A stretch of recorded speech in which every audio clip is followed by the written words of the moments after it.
पंढरपूर तालुक्यातील रोपळे बुद्रुक येथील ग्रामदैवत श्री हनुमान जन्मोत्सव मोठ्या उत्साहात संपन्न झाला।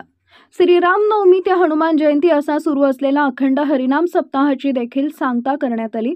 रोपळे बुद्रुक येथील ग्रामदैवत हनुमंत हे अतिशय प्रसिद्ध व जागृत देवस्थान समजलं जातं। या ठिकाणी दरवर्षीप्रमाणे अखंड हरिनाम सप्ताहाचे आयोजन करण्यात आले होते। त्यामध्ये काकडा आरती, ज्ञानेश्वरी पारायण, गाथा भजन, प्रवचन, हरिपाठ, हरिकीर्तन आणि जागर असे धार्मिक कार्यक्रम होते। श्री हनुमान जन्मोत्सव सोहळा पहाटे सूर्योदयाला गुलाल फुले उधळून साजरा झाला। त्यानंतर अभिषेक, महाआरती, महाप्रसाद असा कार्यक्रम होता। संध्याकाळी आरती झाल्यानंतर हनुमंतरायाची पालखीतून ग्रामप्रदक्षिणा निघाली।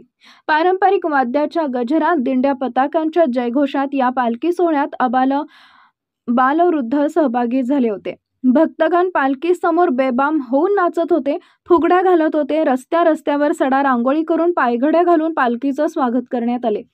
जागोजागी माता भगिनी आरती ओवाळत होत्या। गावातील प्रत्येक मंदिरापाशी विसावा घेऊन भजनाला रंग चढत होता। पंचक्रोशीतील हजारो भाविकांनी यावेळी श्री हनुमंताच्या दर्शनासाठी गर्दी केली होती। श्री संत ज्ञानेश्वर प्रासादिक भजनी मंडळ यांच्या माध्यमातून समस्त रोपळे ग्रामस्थांनी हा सोहळा यशस्वी करण्यासाठी मेहनत घेतली। हनुमान जन्मोत्सवाच्या दुसऱ्या दिवशी सोंगी भारूड कार्यक्रम असतो। त्यानंतर सप्ताहाची सांगता होते।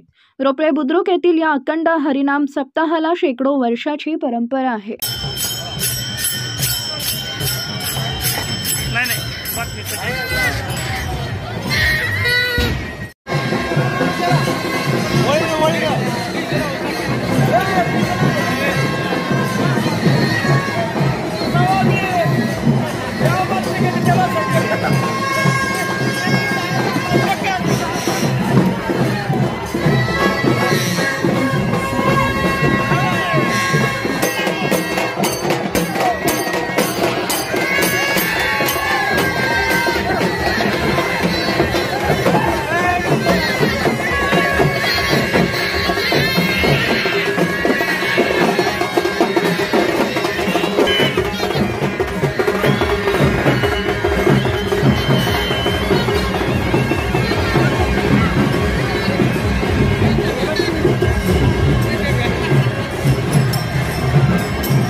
ताज्या घडामोडी जाणून घेण्यासाठी शिवशाही न्यूज यूट्यूब चॅनलला सबस्क्राइब करा। आपण हा व्हिडिओ फेसबुकवर पाहत असाल तर फेसबुक पेज फॉलो करा आणि शिवशाही news.com या आपल्या वेबसाईटलाही भेट द्या।